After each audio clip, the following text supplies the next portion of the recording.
מדבר משה אל ראשי המטות, לבני ישראל, זה הדבר אשר ציווה השם.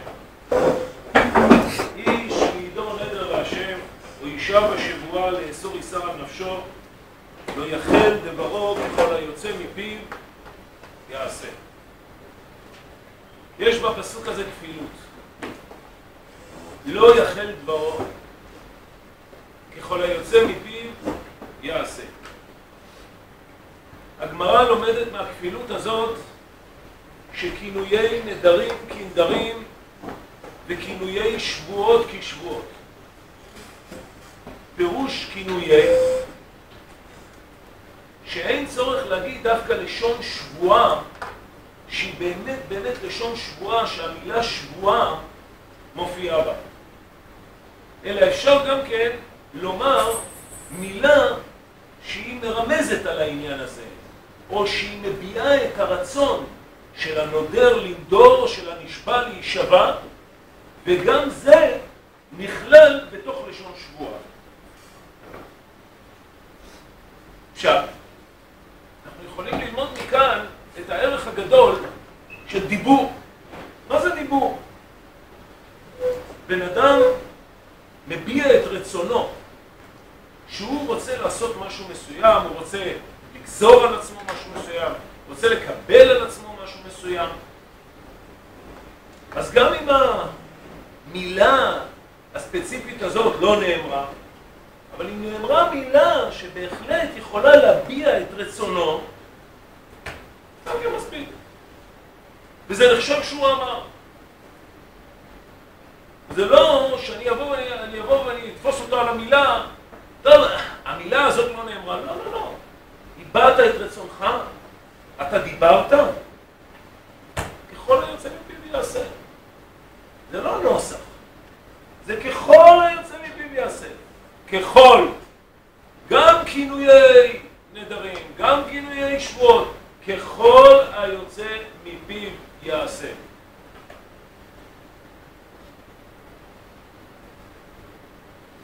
זה קצת ישר מוביל אותנו לתוך איזושהי הדגשה שהיא חשובה מאוד לחיים שלנו. אין אצלנו את המושג, תסלחו לי על חבר'ה, אין אצלנו את המושג סתם. אין סתם. מה אמרתי? רק אמרתי. ככל היוצא מפיו יעשה. אבל לא אמרתי את הנוסח. לא משנה. אפשר היה להבין מתוך דבריך שאתה רוצה. זה גם כן מספיק. אין כזה דבר סתם. אין כזה דבר רק אמרתי.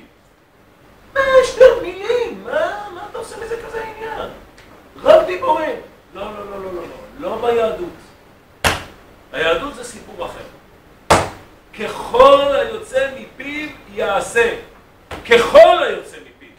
אפילו אי אפשר להתחבא מאחורי הנוסח, שהיה חיסרון בנוסח.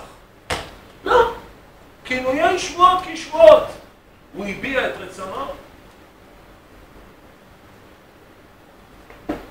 אולי נזרע עכשיו כאן איזשהו זרע שאחרי זה אנחנו נלקוט את פירותיו. אבל השפת אמת אומר שישנם 3 שלבים בתהליכים אצל בן אדם. יש מחשבה, דיבור ומעשה. והדיבור זה שלב ראשון בהוצאה אל הפועל. אדם חושב זה איזשהו מקום היולי, זה מקום מופשט, זה רק מחשבות.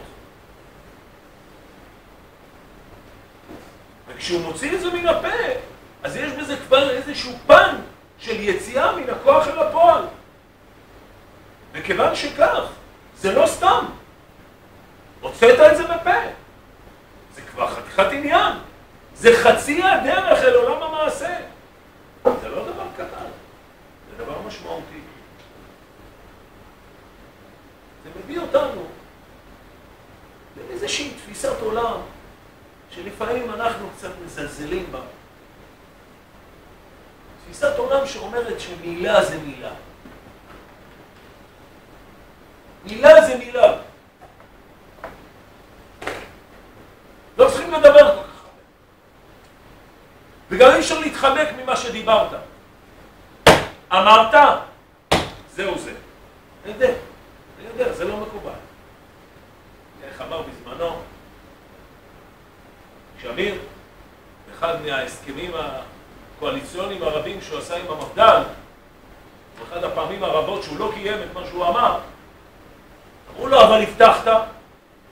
הבטחתי, אבל לא הבטחתי לקיים. ככל היוצא מפיו יעשה, מה זאת אומרת? אמרת זה קודש קודשים. אמרת, אבל אמרת. רק אמרתי. לא, אבל אמרת.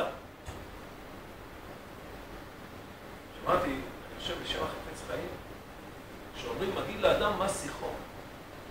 זו שיחה קטנה, שבין איש לאשתו, מגידים לו לאדם ביום הדין. כלומר, מה זה השיחה הקלה שבין איש לאשתו שמגידים לאדם ביום הדין? זאת אומרת שלעתיד לבוא מעמידים את האדם בבית דין של מעלה. אומרים לו, אמרת ככה, דיברת ככה.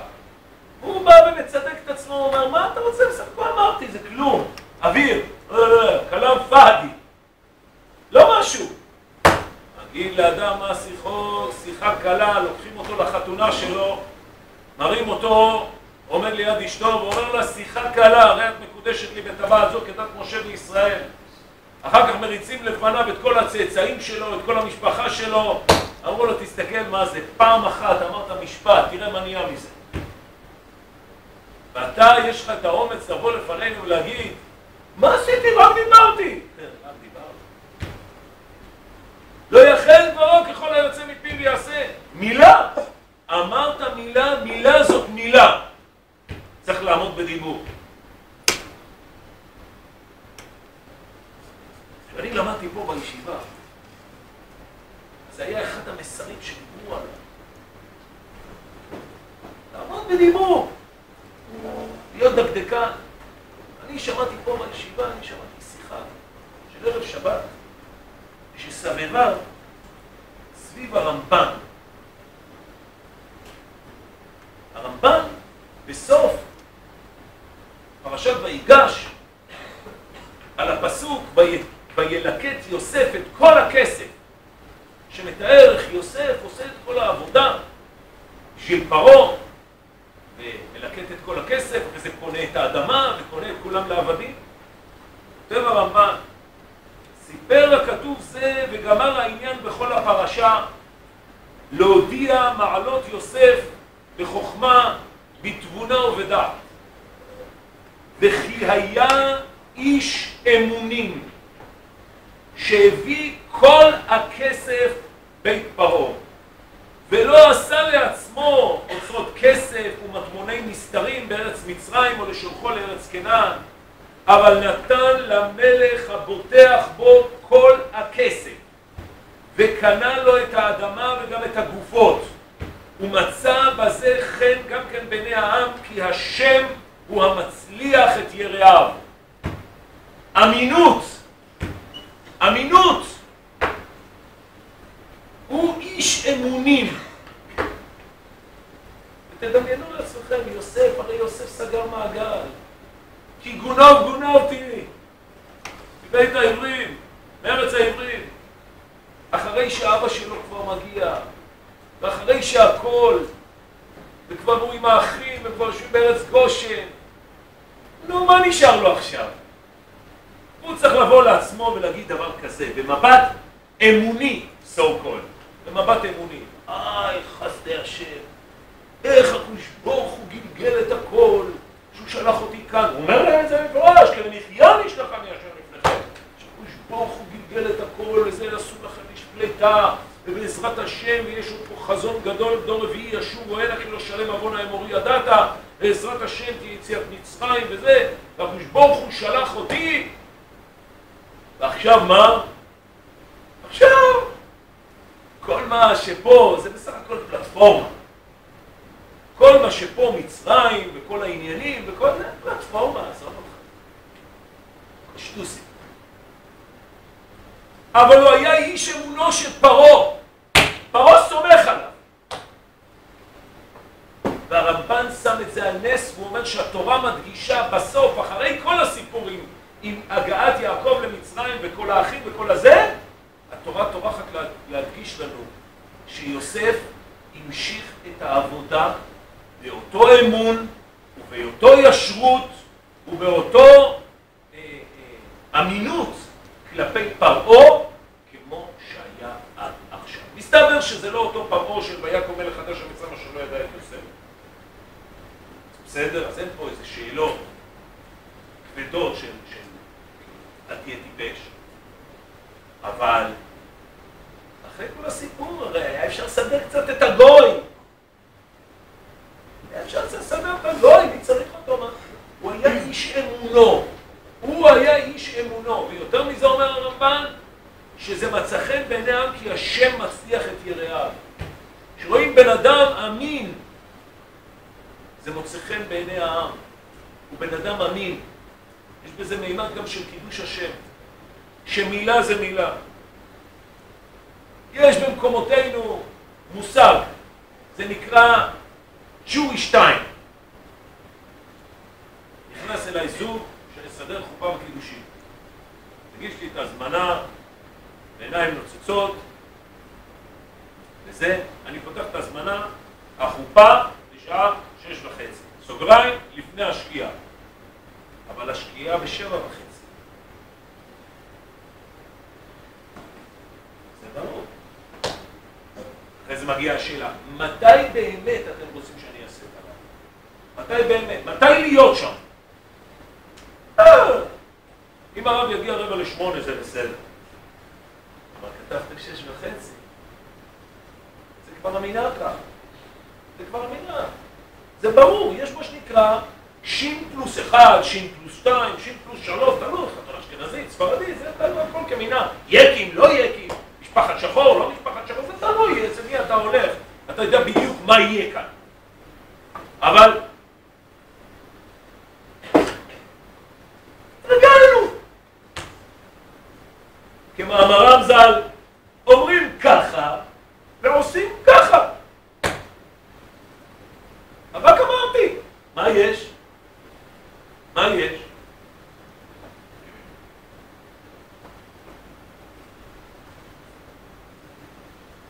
ואולי אפשר אפילו להתקדם הלאה עם הטיעון הזה.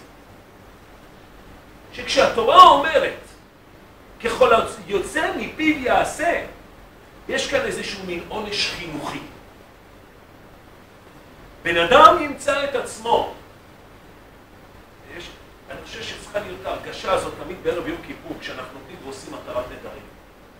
מה אומר היהודי? כי ירא אנוכי פן אכשל ונלכדתי בעוון שבועות וחרמים ונדרים וקונמות. מה הוא ירא? אתה יודע למה? כי הקדוש ברוך הוא עומד מן הצד ואומר לו, אבל אתה אמרת. לא, זה תפס. זה תפס. אבל לא התכוונתי, אבל לא, זה מצטער, ככל היוצא מפיו, לא יעשה, אלא ייעשה. זה תופס, בום, אמרת.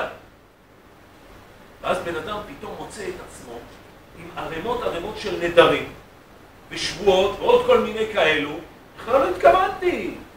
מה אני רק מדבר? והתורה כאילו הולכת אחריו ועושה לו עונש חינוכי.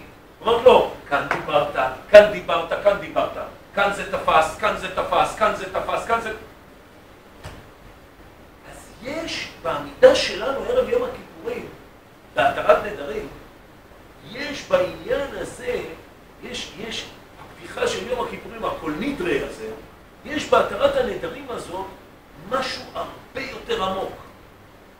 משהו שאומר, מה שווה המילה שלי? מה זה אומר שאמרתי? זה הולך אחריי, זה תופס.